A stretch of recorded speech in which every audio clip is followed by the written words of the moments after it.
Hello everybody and welcome back to UnHerd. I hope you've had a very Merry Christmas. Before we enter 2024, we thought we'd take a look back at the last year at some of the videos and events that we've done here at UnHerd. We've decked the studio out appropriately Christmassy with some pine and we've got also live candle. live candles. Don't tell the health and safety officer.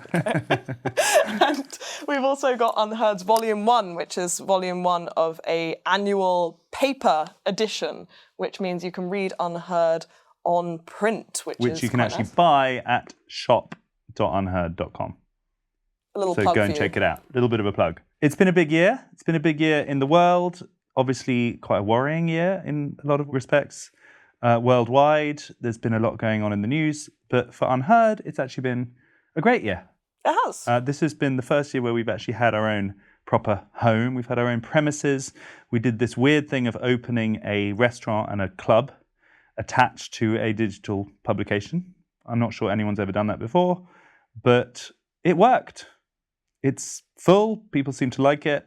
Our events are sold out. So if you want to come in 2024, we're going to have an amazing program. Definitely check it out, unheard.com, and you can sign up there. And as soon as you're a member, we'll invite you to events. And if you can't make it, if you're in the US or if you're elsewhere, you can join the live stream and join us remotely. So definitely check that out. Let's have a look back at some of our hits. Yeah, let's have some nostalgia. It's that time of year. Probably good to have a look back. Right to the beginning of 2023 in January when we had Coleman Hughes, our first guest at the UnHerd Club. It is hard for me to think of a significant good consequence just for Black Americans that came from BLM. Now, I can very easily give you the opposite. I can very easily give you a harm, which was, and this is not only on BLM, it's just the wider atmosphere of the riots and the apologism for them, which is, in America, you saw the greatest single year-over-year increase in homicide. And that was not born equally between racial groups. It fell squarely, disproportionately on Black people, and Black men in particular. So you saw the largest single percentage year increase in homicide of Black men.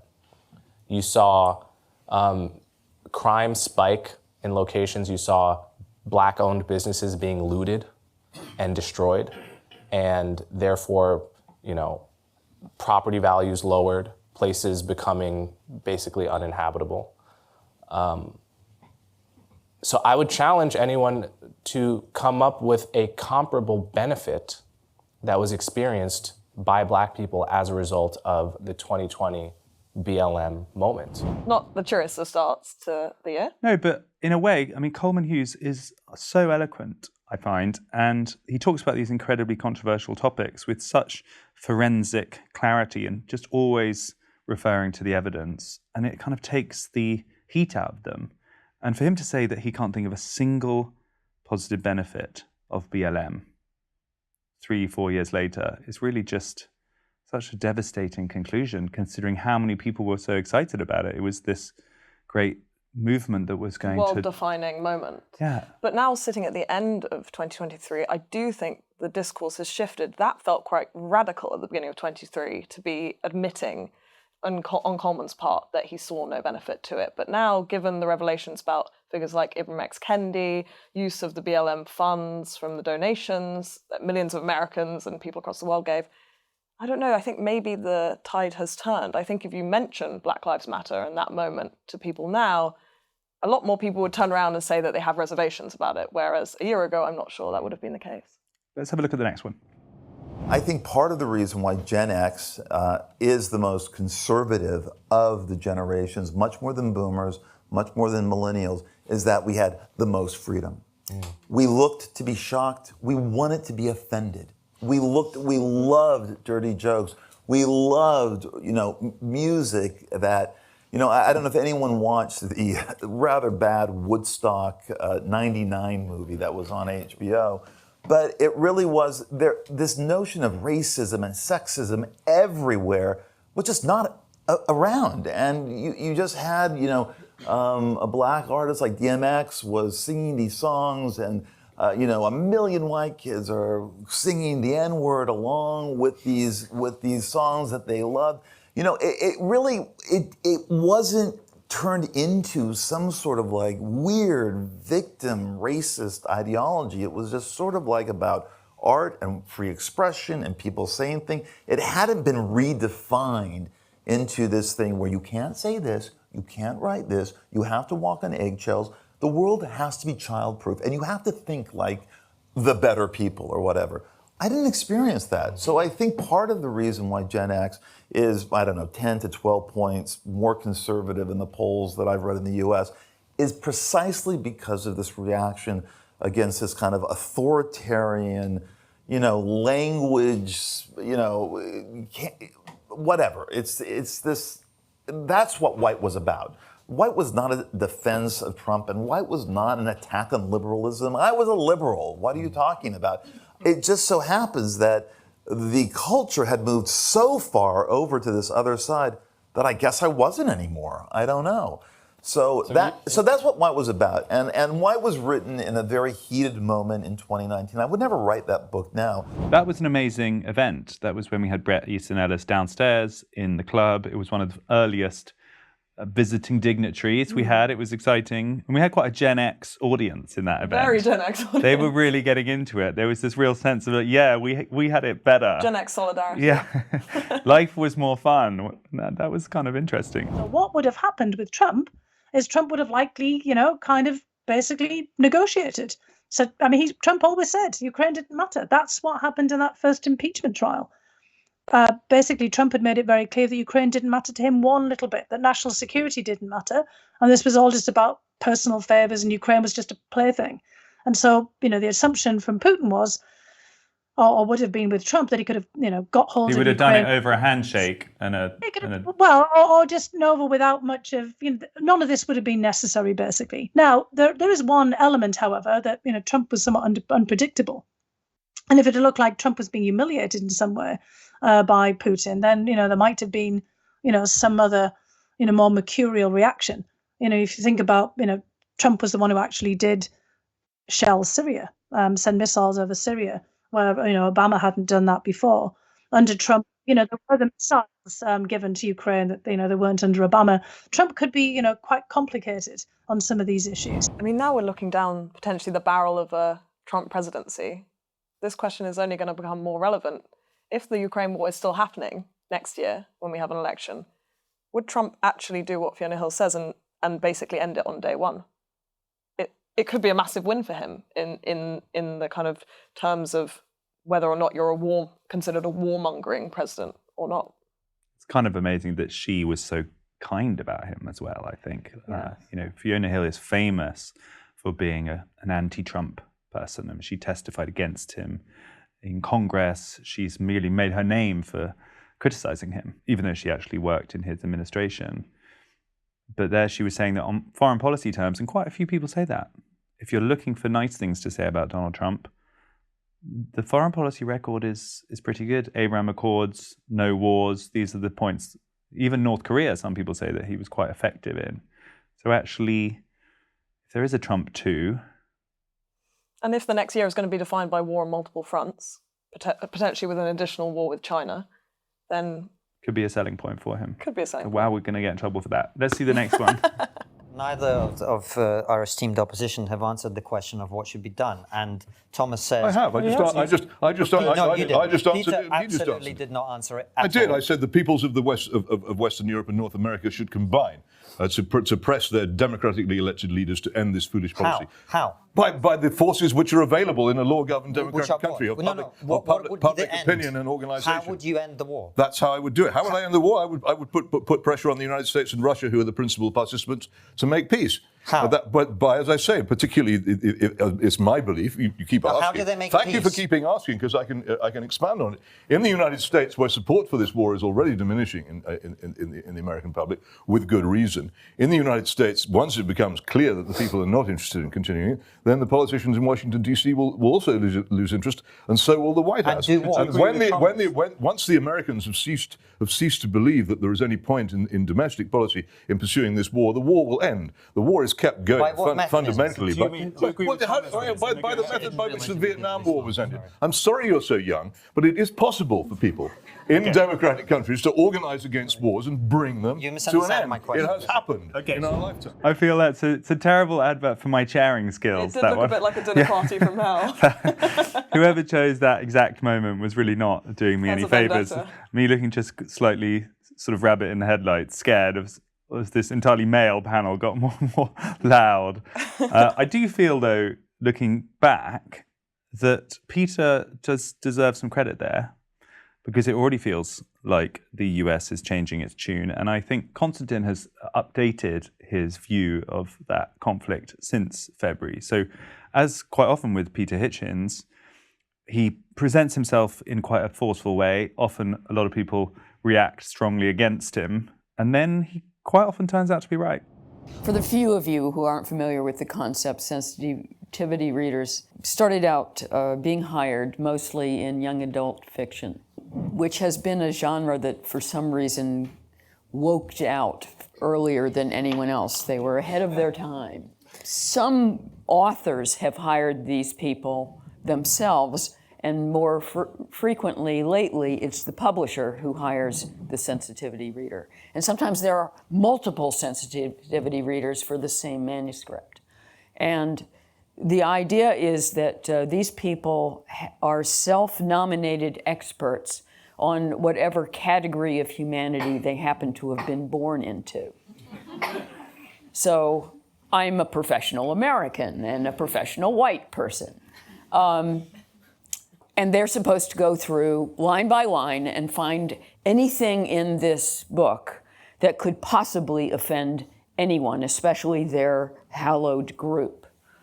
And unsurprisingly, that results in a much more anodyne, boring manuscript.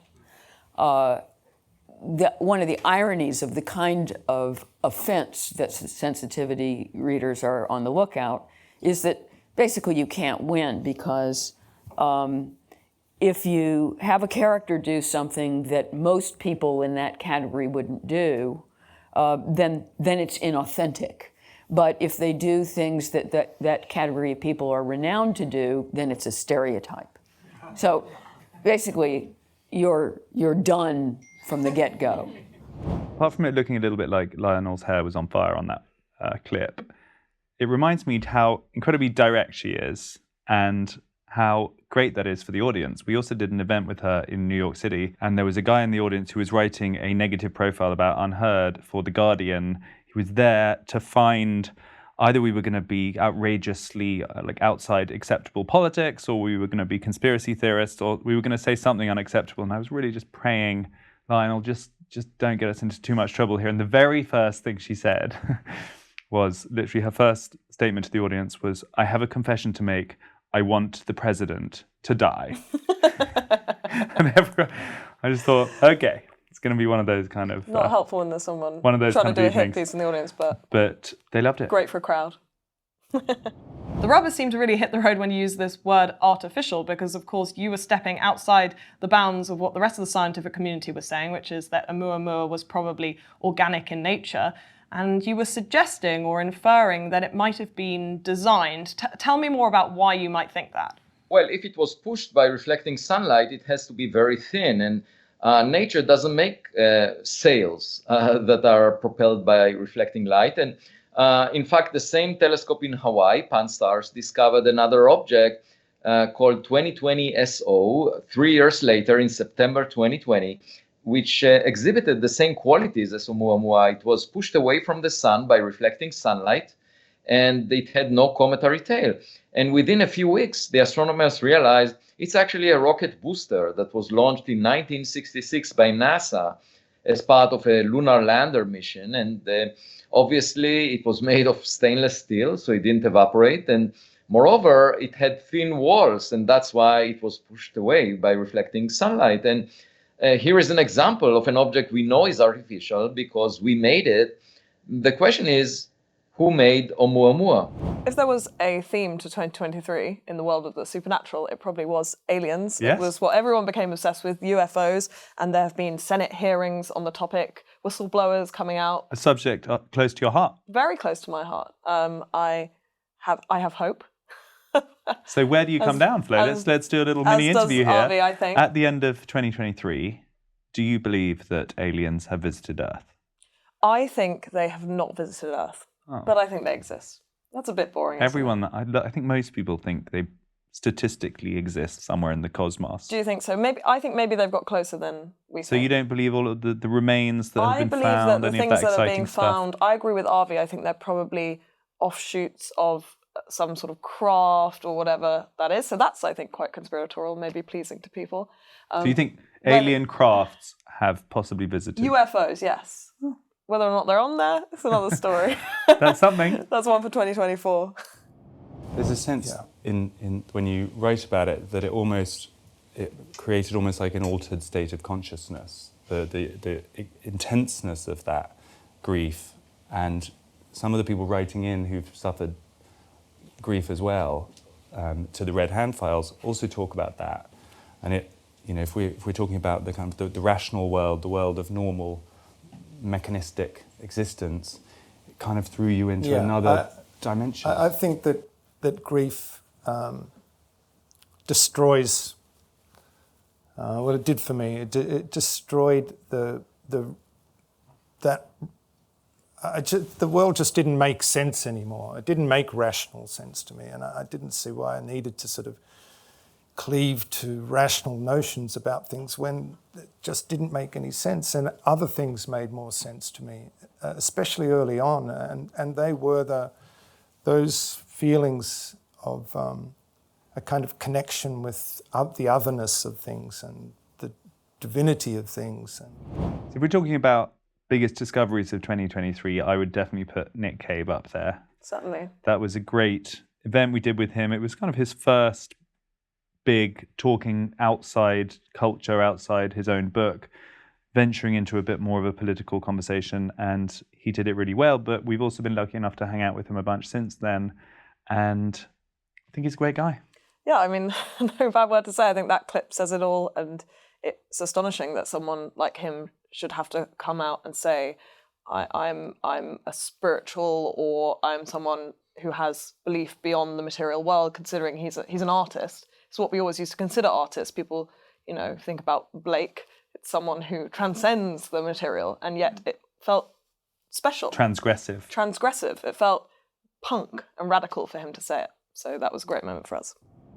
Trump was a strange, wild man who did some kind of weird and did things in 2015 and 2016 that caused people real alarm, and that had the effect of basically pulling together all of the different branches of the U.S. elite.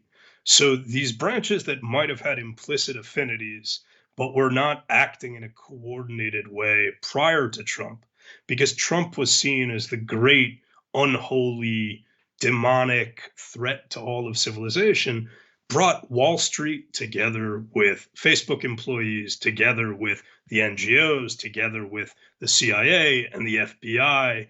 And you had this coordinated campaign by the elite institutions in America to delegitimate Donald Trump. And the mechanisms that they used for this, you talked about this tendency towards a kind of tribal factionalism and fighting when we lose trust in society.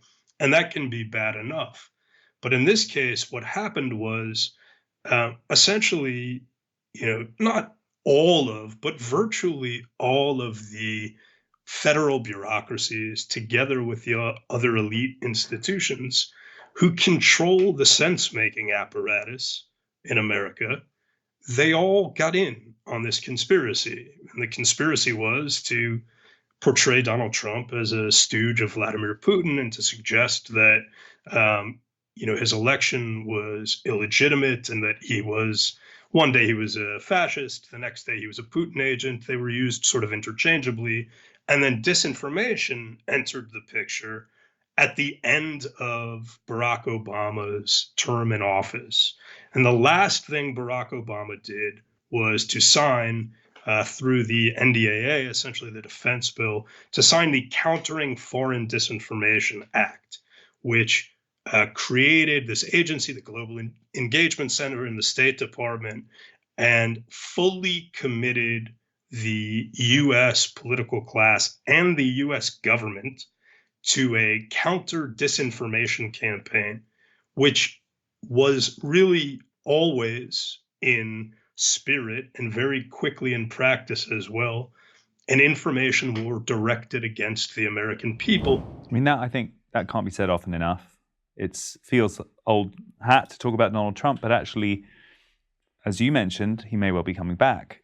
The fact that the reaction to him was potentially worse than the original problem is just it's not very widely understood. And I don't think you need to be a Trump fan to observe that. You don't even need to be a Republican to observe that. It just seems pretty obviously true that, a bit like they used to say about COVID, that the body's reaction to a virus can be more dangerous than the pathogen itself. That's what happened with Donald Trump. All of these different parts of the elite were so freaked out and destabilized by him that they created a new danger, which we're still living with. That's where it all went wrong, then, is it? I mean, it feels like even in just the past 5 years, the world is more dogmatic. Oh, yes. More, as it were, left-brained. It's accelerated. So the chronology then, is it just gradually more and more left-brained and then more and more so? Or are there particular points, and are we in one at the moment, where it's suddenly speeded up? Well, I mean, how long have we got? But I mean, put it very simply, there have been movements back and forward. So there have been corrections at various times. And after the Enlightenment came Romanticism, which, and the name romantic sort of seems to mean that it's not serious or important. But in fact, the thinking and the art that came out of it is very great indeed. And so there was a correction, but then the power of the Industrial Revolution led to this machine-like way of thinking about living things. And we've never really lost that. And although there are great artists in modernism and postmodernism, it's interesting that ways of seeing the world that normally would only happen to somebody who had an injury in the right hemisphere start to be represented in the visual arts in the 20th century. I mean, it's just a fact.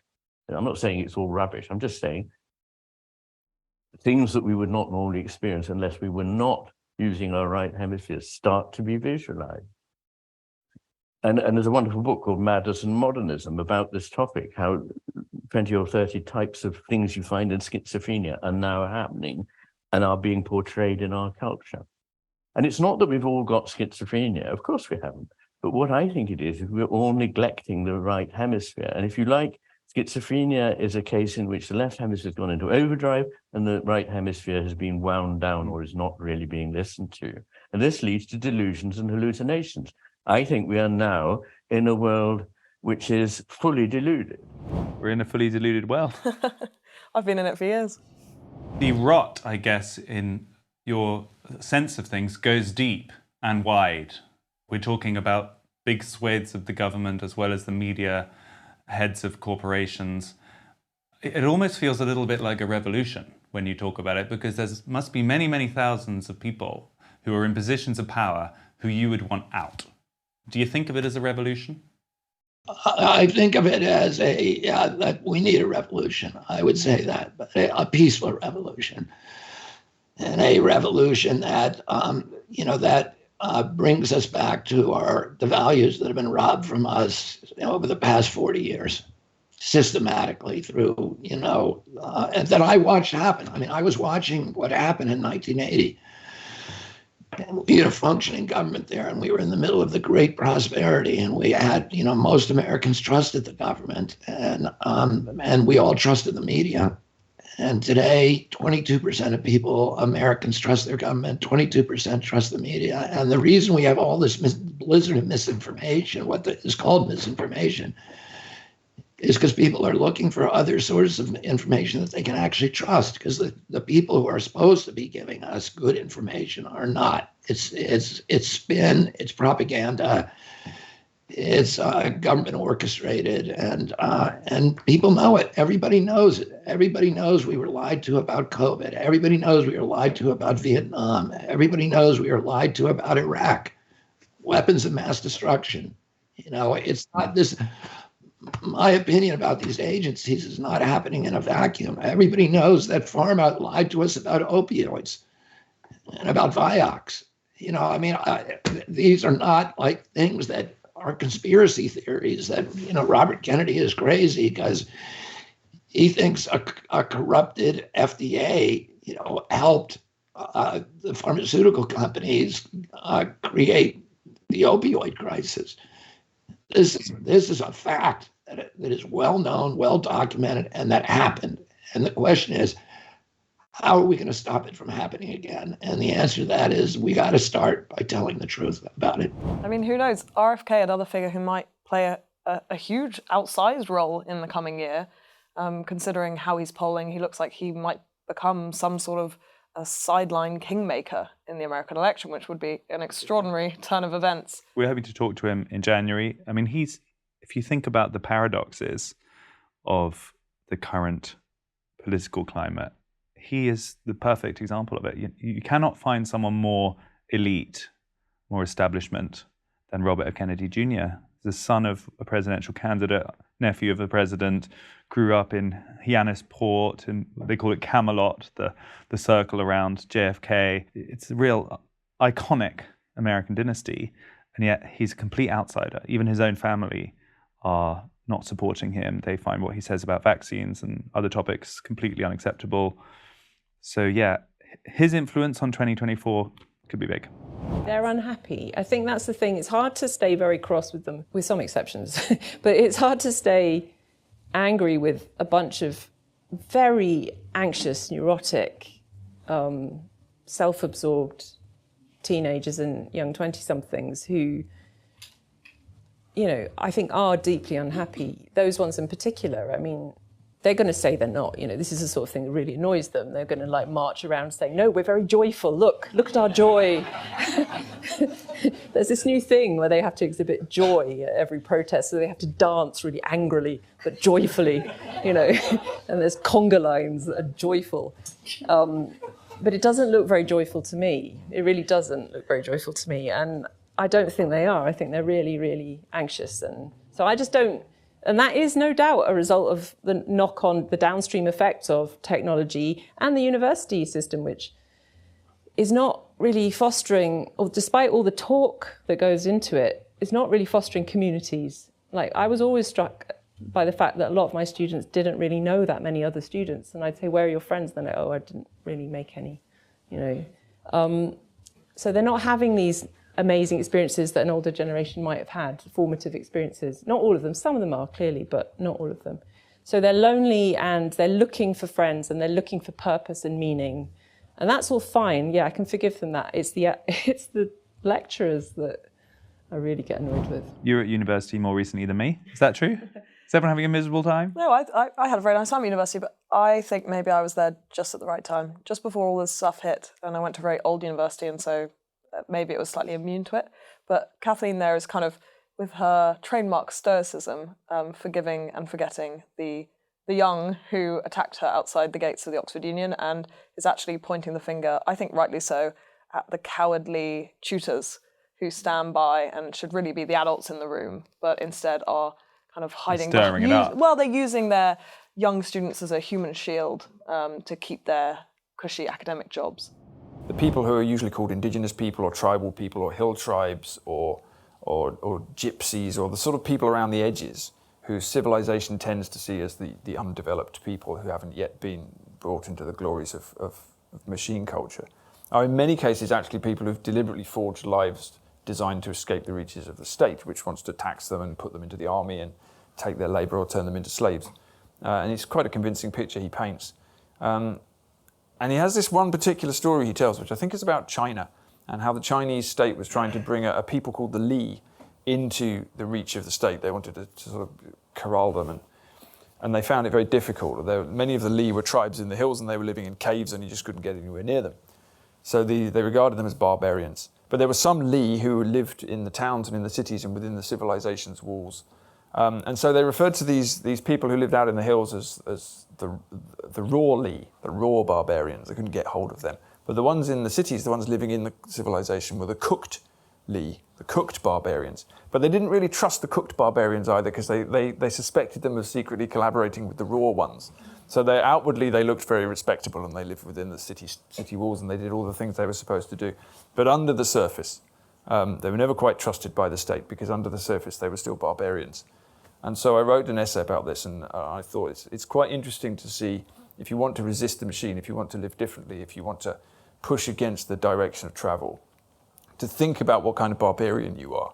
Most of us can't be raw barbarians in this world if we'd want to be. But we can be cooked barbarians of different stripes, of different levels, actually. One day we might be forced to become raw barbarians if we refuse our digital currencies or our Neuralink in the brain or whatever it is that's coming. But at the moment, being a cooked barbarian is not a bad aim. I love that idea. Me too. The cooked barbarians. I think I'm a cooked barbarian. Are you a cooked barbarian? I think you might be like a medium rare barbarian. I think Paul's more of a rare barbarian. He's closer to a raw barbarian. Yeah. He's kind of bloody barbarian. But it's such a great idea that actually, and also very helpful for people who are trying to work out how to exist in a world where they feel suspicious or they don't feel comfortable with all of the tenets, to be a cooked barbarian where you can sort of resist privately. And I kind of think what we're trying to do at UnHerd in a way is be attached enough to the mainstream currents. Yeah, we're right in the middle of Westminster. We are right in the establishment. Inside, which is a nice but position. Sort of listening to the alternative voices at the same time.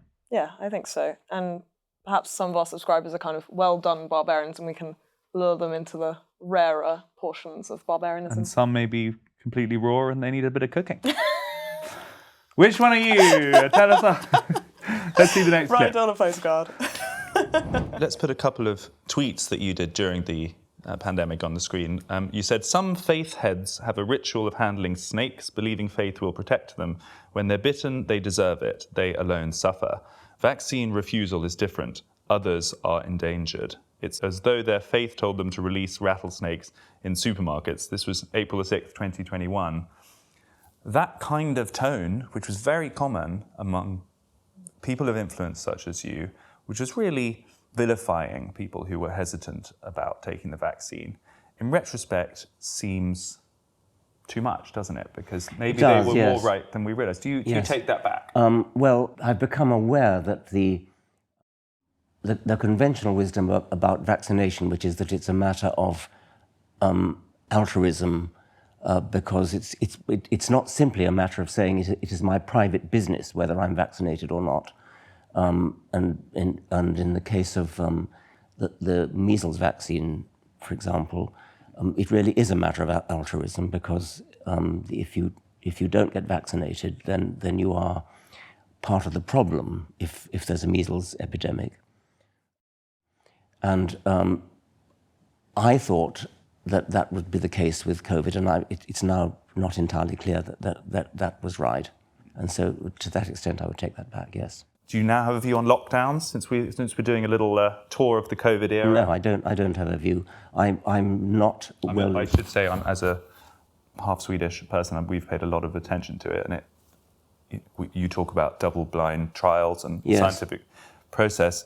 The fact that Sweden has emerged from the longer period with the lowest excess death count of all of the European countries seems to be quite an important scientific point of evidence that possibly lockdowns were not necessary. That could be true, and as John Maynard Keynes is said to have said, when the facts change, I change my mind. What do you do, sir?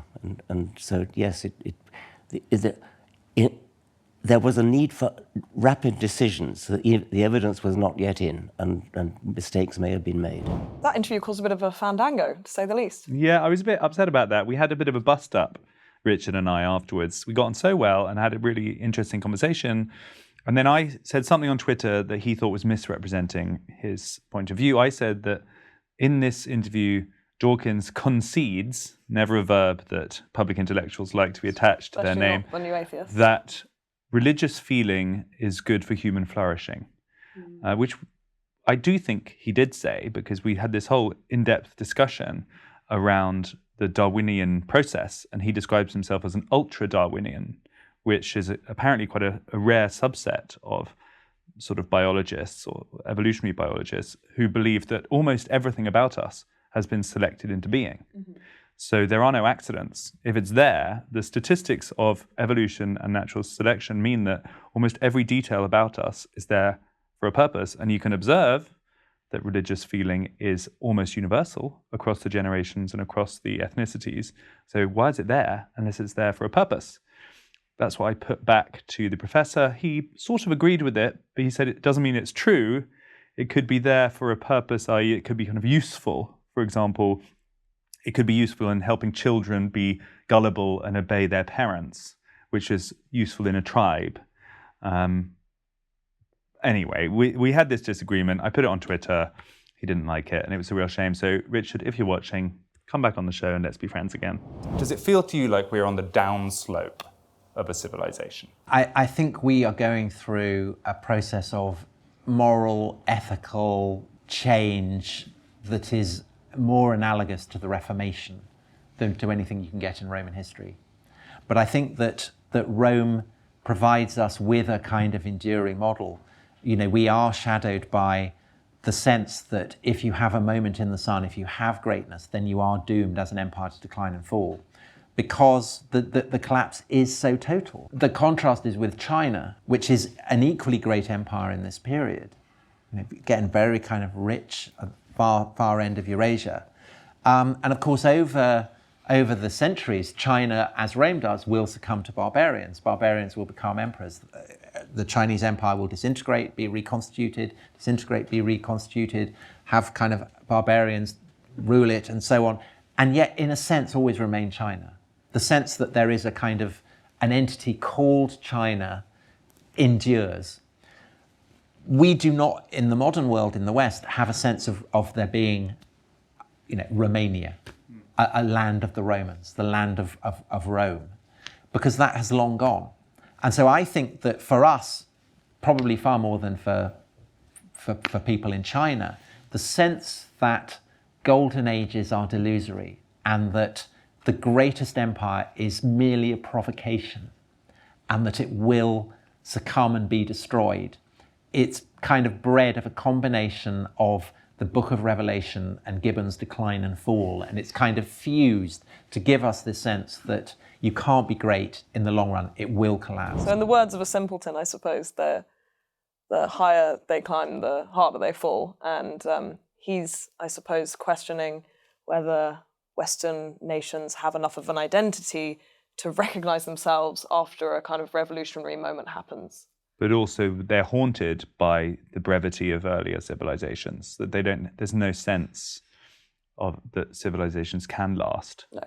And that's why the question at the moment is about the American empire. And I was kind of nudging him in that direction. He was very elegantly avoiding falling into my trap, but there is no comparison, according to Tom Holland, between the American empire and the Roman empire. He did not say the neat, pat conclusion, which is, yes, the American empire has headed the way of the Roman empire. It won't be long now before the barbarians are at the gates and the whole thing disappears. But instead, he made that much more interesting point, which is that the memory, the historical memory of the disappearance of the Roman Empire sort of haunts us all in some distant way. And it means that we're obsessed with the fact that big empires just are probably not going to last, including our own. Modernity and modernism has devastated the world. It begins with the assumption that nature is dead, we're going to improve her. We'll civilize the primitive people. That's modernity. Colonialism is modernity. The reason it doesn't hang together is because something that says we will trample on nature can't be the savior of nature. That's why technofix won't work. Yeah? Because ecology is about taking all costs into account and all relationships into account. So the reason it's wrong to try and make this new line, particularly a line where the corporate world has worked out. You know, I have had to work through all the stages of transformation in my country. When I watched what happened in Punjab, I wrote a book on the violence of the Green Revolution. Then the same companies who made chemicals, I call them the poison cartel, came up with genetic engineering and said, now we will own the seed. And I was at a meeting where they were laying this out in '87. And that's when I started to save seeds. And now we've got this assumption that the future is farming without farmers. Mr. Gates has thought this stage through because Silicon Valley is guiding the next stage, both in terms of digital agriculture as well as in terms of lab food. Vandana Shiva there, talking about farmers' uprising and the revolution that happened in India that she was a big part of. And there's been a lot of that in 2023 as well. It has been a theme of 23. The farmer's year. It has been the year of the revolting farmer. And we've seen in the streets of the Netherlands and Canada, farmers become Spain, Germany, far more prominent in the political discourse than they've ever been before. It does seem to have waned in the last few months, but maybe that's something to look out for in 24, the role, outsized role of the farmer. Also how controversial and political it is. I mean, we've got a big debate coming up in January about rewilding. Two of the most famous proponents and opponents of rewilding are going to talk it out here in the club. This stuff people care hugely deeply about. And Vandana Shiva is also highly controversial now because she's been expressed reservations about vaccines. She doesn't like Bill Gates. Tick, tick, she's considered a problematic person, whilst she has a lot of interesting things to say. They are seeing the impacts of that policy on energy prices, on dividing the world economy, on bringing on some kind of new Cold War situation with Russia and China, and they don't think it's worth it as voters, and they choose to oppose it. No, absolutely. That's exactly the reason. I mean, they're making the connection between the support of Ukraine and the fact that, you know, they know that Germany is dependent on China and dependent on Russia, and they see that this is a policy or a change in the world environment that is not in Germany's favor. So, you know, voters are not entirely stupid, you know, when they vote for the AfD or when they vote for parties that are opposing this, because they may be dependent on that old structure, or they may have known nothing else. So there is a sense that this is now interrupted, and it is interrupted due to politics, and the government is doing something unreasonable by supporting Ukraine. So there is an electorate for that, and there's a rationale whether you agree with it or not. The AfD captures a lot of that, but there may be now a party on the left by a very sort of maverick, you know, politician who is left or who is on the verge of leaving the left party, who may be forming a party of the left, and that party is also on opinion polls has a potential of 20% of the electorate. So Wolfgang Munchau, incredibly like an oracle, almost. He got it exactly right, because he was saying there would be a new political party in Germany splitting off from the left, which was left, but which was against immigration, against the Ukraine war, and heterodox in a number of other ways. And that's exactly what happened. A woman called Sarah Wagenknecht launched it. It hasn't taken over the political scene yet, but I think we count that as prediction of the year to Wolfgang. And then fuck the police, and I'll say it. Fuck the police, because it's a police station right there and y'all don't do nothing. I can go down there, I got drugs on me right now. I can go down there and sell drugs in front of the police station. That don't even make no sense.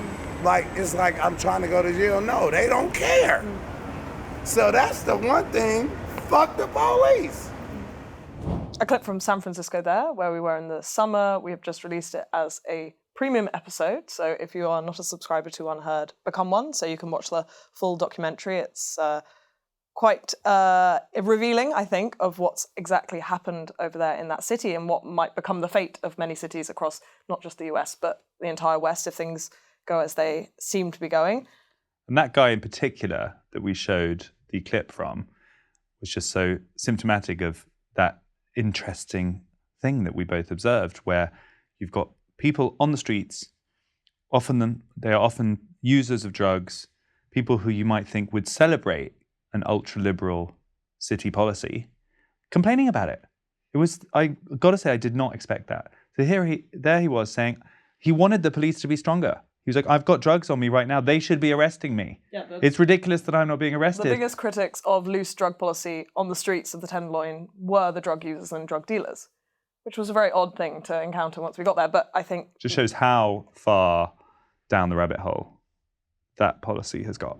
Talking to Freddie earlier on, we were talking about an earlier conversation we had when we concluded, he and I, that we were in an age of tragedy, that we'd entered an age of political tragedy. So I said I'm not so sure about that anymore. I think we've advanced further than tragedy. We're entering an age of absurdity.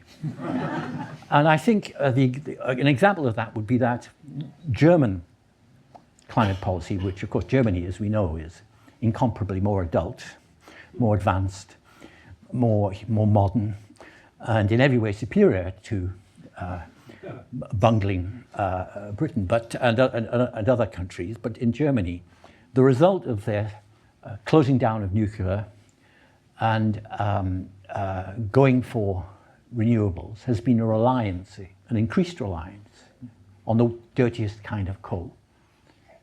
Well, that is tragic, but it's even more than tragic. It's completely absurd. And the world is advancing rapidly, I think, Western society particularly, into utter absurdity. I mean, you can't argue with that, can you?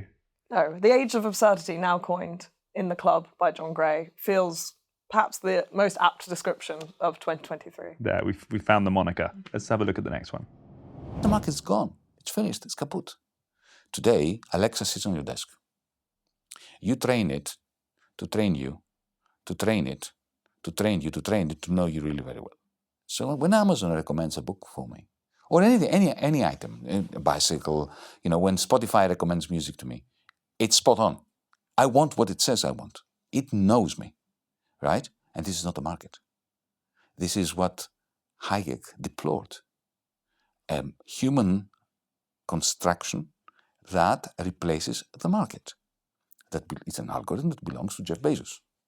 That knows me, knows what I want. And, Freddie, what is absolutely mind-boggling is that not only does it have the capacity to impress upon me what I should buy and to be right, and also help shape my preferences. After a while, in my interaction with Alexa, it shapes me, I shape its view of me, and it shapes me.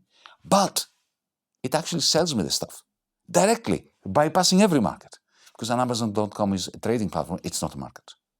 It's not a market that Adam Smith imagined. It is not a market that Hayek imagined. It bypasses the market. Now, Amazon does not produce the binoculars, the music, the book. Huh? What happens is that it is a conduit where some capitalist who produces the binoculars, the bicycle, the book, whatever, through Amazon reaches me, and Jeff Bezos charges that capitalist 40% of the price that I pay. That is a humongous rent. I call it cloud rent. He is always interesting, Yanis, isn't he? He's so full of contradictions and paradoxes, and yet he's so eloquent, and he's always stimulating. I mean, that, in a way, is a right-wing critique of the current state of capitalism. He's saying that it's not proper capitalism. It's not a proper market. It's rentier capitalism. It's crony capitalism, where people are collecting rents for work they're not doing. So that kind of critique is common on the right as well. And here is a firebrand of the left. And yet when you move him onto issues such as immigration, he snaps into much more orthodox left points of view. He will then defend high levels of immigration. He thinks borders are a catastrophe. And in fact, we can show another clip from that, Yanis, which went quite viral, where he started talking about Suella Braverman and got uncharacteristically forthright. Let's have a look. The UK is currently having a lot of debate about immigration. You shouldn't be having this debate. It is a misanthropic, stupid debate, and you have a minister who should have been expelled from this country for having these ideas. She even challenged the United Nations Charter on Refugees. I mean, this is. Well, she suggested it might have been an outdated legal mechanism to resolve that problem. She's a dangerous, poor excuse of human nature. But that's the people who are anxious, very ashamed of her. But the people who are anxious about this issue are the people you are trying to look after. Sure. They are people who. My job is not to pander to anxieties that are absolutely false consciousness examples. Look, Freddie, we Europeans exported hordes of people. We emigrated to the four corners of the universe, of the planet. We populated the earth from Latin America to North America to Asia to Africa, millions, usually armed as well, right? As imperialists. We had no qualms about that for 1,000 years. All that has happened is that we're getting old. Demographically, we are aging. So, migratory flows have reversed. We need migrants. The more the merrier. That caused quite a storm on social media, and for good reason. I think Yanis there was unusually aggressive and extremely exercised in a way that I haven't seen him in many interviews. A lot of people on social media were saying, well, you can't be against borders and yet you want to evict the Home Secretary from the country, because if there were no borders, there would be nothing to evict her out of. That was the sort of gotcha on that particular question. He actually apologized on social media, and it was yet another one of these little moments, but a great conversation with him. I don't think that the United States will decline in absolute terms, but I think it's pretty well clear that it will decline in its relative position in the world. The implications of that for jobs that aren't at the cutting edge of technology are really very serious. And I don't think that the Americans are likely to be very good at managing it. A much more flexible political constitution such as ours has managed to accommodate a significant relative decline since the Second World War rather successfully.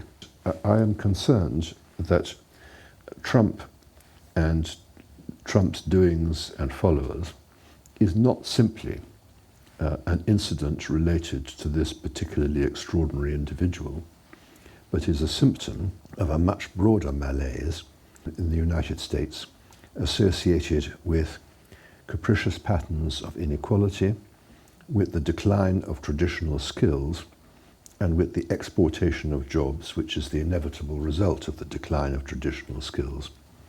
So that I am not optimistic about the future of the United States. A rather bucket-like glass of wine taking centre stage there in Jonathan Sumption's event, but a great point nonetheless. He reaches a kind of systemic conclusion about the faults of America, and one that it seems we might be too far gone from to come back on. You've got to also credit Jonathan Sumption for the way he talks.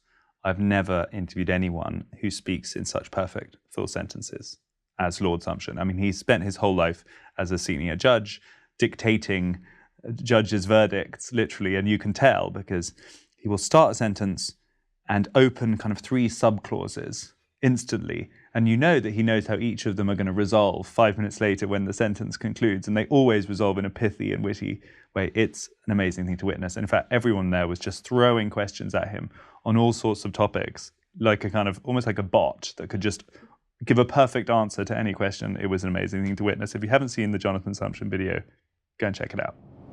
The other thing about atheism is it's a negative concept. It's basically a declaration saying, I don't believe that there is evidence that an entity called God exists. Other than that, it's nothing else. It's an assumption that if people conclude that, we're going to have all individuals, united around reason and enlightenment and knowledge and tolerance and moderation, but that's not how it turned out to be. A shocking revelation, though, from Ayaan, I think, given the context of the last 20 years of her life, that where she thought a gap would be filled, where we took away religion with meaning and purpose, in fact, no meaning and purpose came forward, and we were left with something more akin to a void of meaning. And I think that moment in the club, not only her speaking about her own personal experience and her own kind of conversion, but a more general sense in the room of people coming together and agreeing that perhaps the new atheist movement that had so much promise at the time had failed to live up to the expectations of many of its most strident proponents. Ayaan is on the Wikipedia page for the new atheism movement, right up there with Dawkins and the rest of them.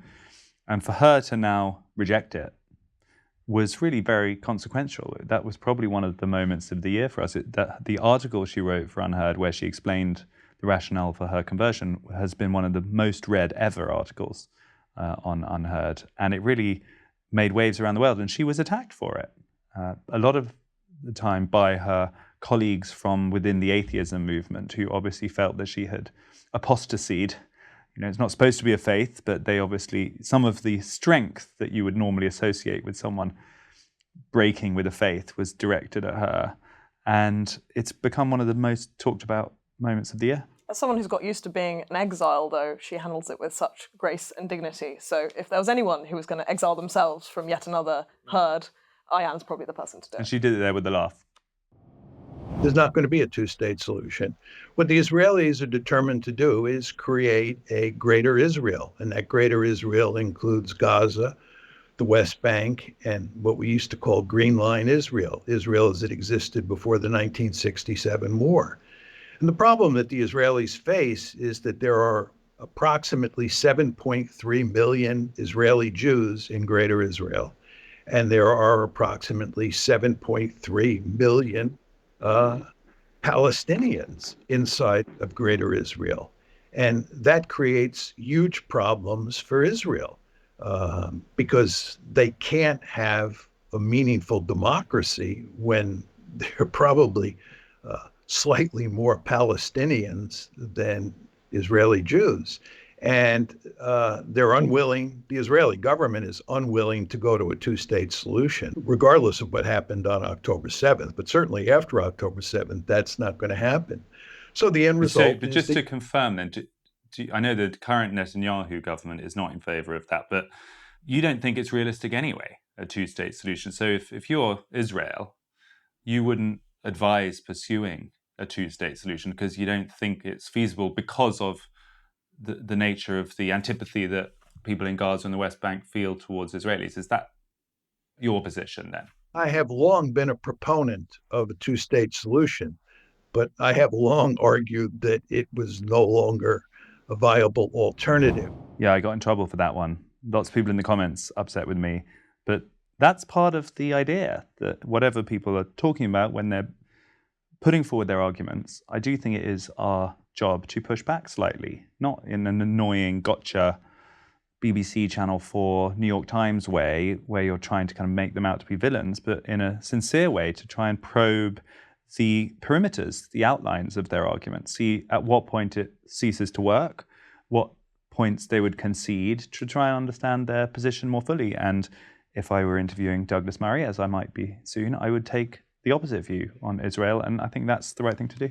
John Mearsheimer has become a realist celebrity. He is someone who's become infamous amongst certain political groups for being the person who spoke out against a war in Ukraine, effectively saying that American involvement was a disaster in that.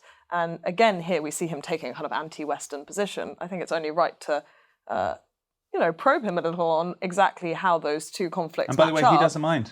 He likes I've exchanged very friendly emails afterwards. He will come back on the show and he thinks it's an opportunity to put forward his arguments better with a little bit of opposition. So if you're looking for a channel that just applauds and claps along whenever a public intellectual is making their case, don't come to UnHerd in 2024. But we will do our best to carry on doing what I think we try to do well, which is to probe and to try and find out what the strengths and the weaknesses are of what people are saying. Let's have a look for a bit of a lighter note at our last clip of the year. From what I can see, a lot of the time, the role of the jester was to represent the common man to the king. Yeah. So the king would go, okay, what are they making fun of? Why are they making fun of me? You know what I mean? Yeah. He's a valuable service to a king. Well, it stops tyranny. Yes. Because there's someone who's willing to say there's someone to the king who's risking their lives Exactly. every day by telling the king exactly what they think. But when the mob is in power, then there's no single figure to speak to. You're suddenly not allowed to say anything because everyone's like, well, it's going to be a bit that's going to be a bit offensive if you start saying, because my friend over there, he's, you know what I mean? And it's like, suddenly you get a self-consciousness that means that possibly one of the most integral figures in human history, the jester, yes, can't do his job. It has been an amazing year. Thank you so much to everyone who has been tuning in and with us on this up and down intellectual journey of 2023. I have no doubt that 2024 is going to be equally, if not more, stimulating and challenging, maybe worrying, maybe frightening. We've got 2 elections, one in the UK and one in the US that you might have heard about. So by the time we do a Christmas roundup in 2024, December, the world could look very different. And if you're just watching this on YouTube, then what are you doing? There is so much more to UnHerd than simply our videos. We've got a wonderful magazine, live events that happen weekly, and there'll be plenty more in the new year to come, as well as live streams that all happen downstairs in our brilliant building here in Westminster. You can access those by going to unherd.com/join and becoming a subscriber. Link is down there. Or grab a copy of Volume 1, our wonderful print book, at shop.unherd.com. I'm sure you'll enjoy it. It's a great gift for your loved ones or perhaps political enemies this new year. And we hope educate them, have a wonderful open their minds, festive period, and enjoy the end of 2023.